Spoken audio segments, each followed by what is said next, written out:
hiphop.com, the reporter newspaper online.com. As you can see, the goddess is in the building with the God. What's a gangster to a God? The prophecy. Tell everybody your degrees, brother. Well, we already know my name is Mr. Prophecy, MLX. That's via my stage presence. Martin Luther X via my alias on Facebook, the Prophecy Dorsey Government. So that's what's up, man. So today we talking about, tell everybody what we're talking about, bro.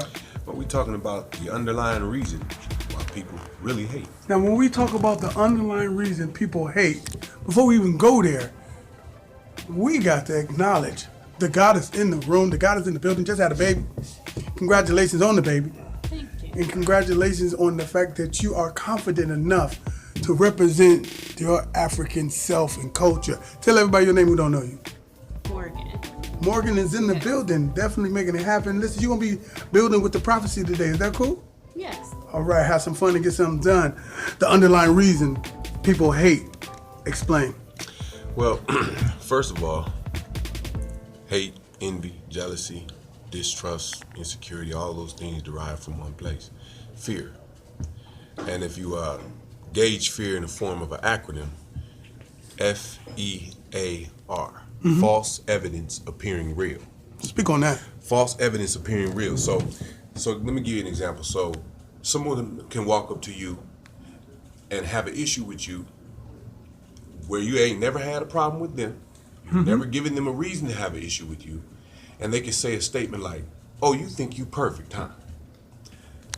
But the real truth is they think that you think that you're perfect. Good because point. they see you in a perfect mindset. They see you in a mindset of a perfect form when they don't even realize they're looking at a very flawed person who is trying to make a perfect effort at life.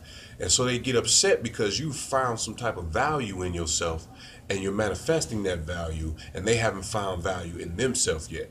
So they do very strange things. I just recently experienced where someone came aboard and they told me all these great things that we were going to do, and then out of nowhere, blocked me on Facebook, blocked me in their inbox. And, I didn't give this person a reason.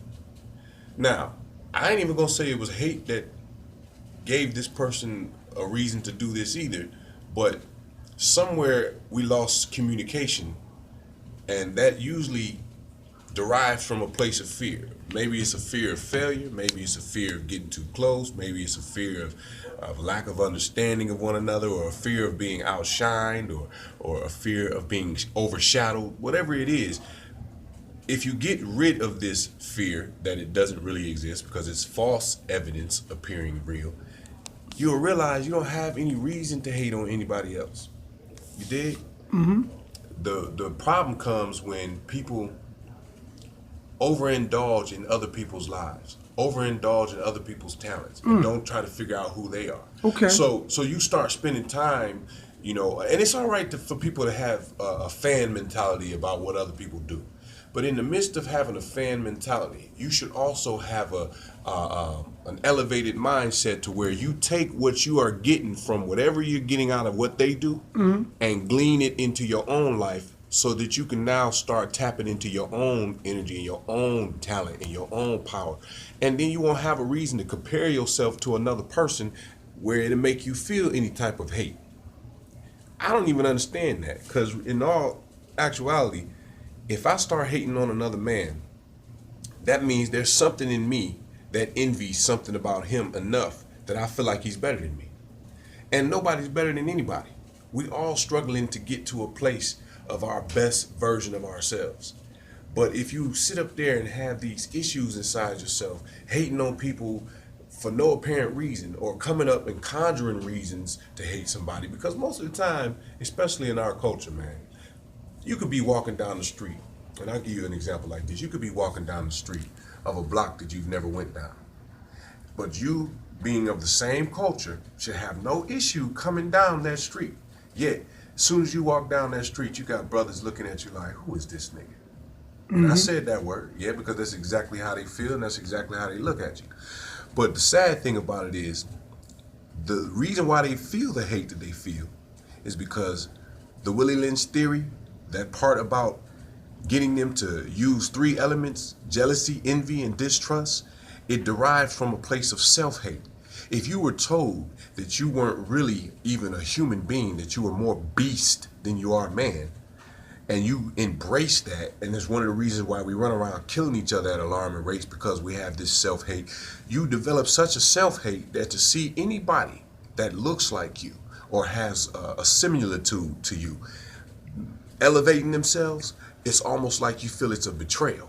It's a betrayal of the condition of our struggle. Oh, you got the nerve to try to rise up above what we do, what we going through in our hood. You got the nerve to rise up above this hood condition and not just be ratchet and not just be ghetto, and you got the nerve to actually get a degree. You got the nerve to actually make an impact on the world. You got the nerve, not realizing that, yeah, you should be glad that that person has the nerve, because they showing you how to get out of that crab in the bucket mentality.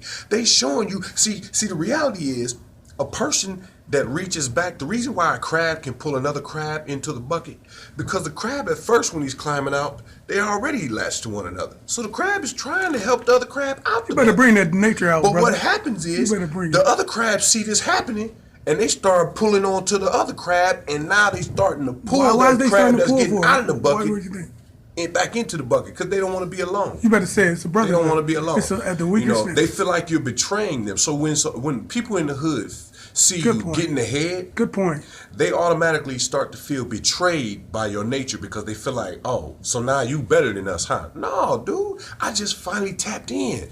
I just finally realized that I'm better than I treat myself. And you should realize that you're better than you treat yourself. So we don't really have a reason to hate other than this false evidence appearing real. Well, listen, we got a sister here, right? Let's see if we can get an understanding as far as false evidence appearing real. People hating and different things like this. Now, you just had a baby. Yes, sir. The goddess is in the building. She just had a baby. And even before that, coming up, doing the ranks of this city, Blackman, Ohio, as a lady of intelligence, break down to me what hate is to you.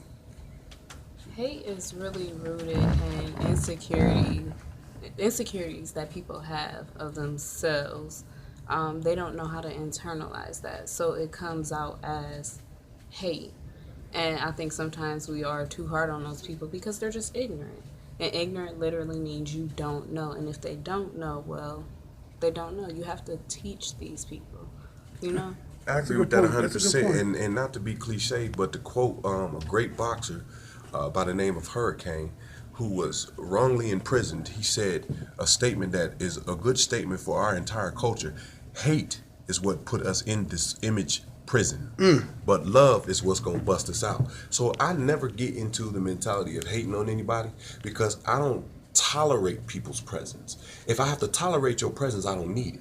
I celebrate people's presence, and it makes me elevate in my own mindset, and it makes me want to be a better person just because I'm around somebody with that type of beautiful energy. Can I ask you a question? Yes, sir. So when I think of hate, is it safe to say envy and jealousy?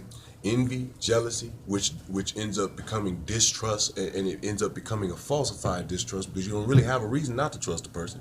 You just become paranoid off of your own craziness. So jealousy is I feel a certain way because you got something, but to me, the Minister Louis Farrakhan verbatim, I heard him say, envy is worse. Oh, because yeah, you can say, wait a minute, hold on. I see Brother Prophecy. He got the muscles and stuff. Right. He got the style. He got the vernacular and everything. And I ain't mad that he got it, but why do it got to be this with him? Why it got to be him with it? And then he says, that's what he said. I'm mad because he got it, but then I'm upset that I don't have it. That's envy. But the crazy thing about envy is blinding, because you do have it. You better feel me before they kill me, brother. You just ain't tapped in. So I'm gonna tell you how to tap in. Go to the mirror. Look at that mirror. Look at the miracle that's standing before that mirror, and realize that just as special as you think about Beyonce, just as special as you think about Jay-Z, just as special as you think about Kendrick Lamar, all of these people you idolize, you are just as beautiful and powerful as they are, if you would just believe it. Hey, you got something to say in closing about hate? Oh no, I was thinking about Kendrick Lamar. I need to go home and listen to some. All right, all right. Tell everybody how to follow you on Facebook or whatever. Oh yes, you can follow me at Nola Darling Bell. I am off of the map right now as far as like making posts and so forth, but I'll be back in about 90 days doing a little cleanse. Little cleanse. Tell everybody, man. Wrap it up and let everybody know what's going on with you. Hey, this is What's a Gangster to a God, and all I'm saying is congratulate, don't hate. Have some fun and get something done, baby. Peace.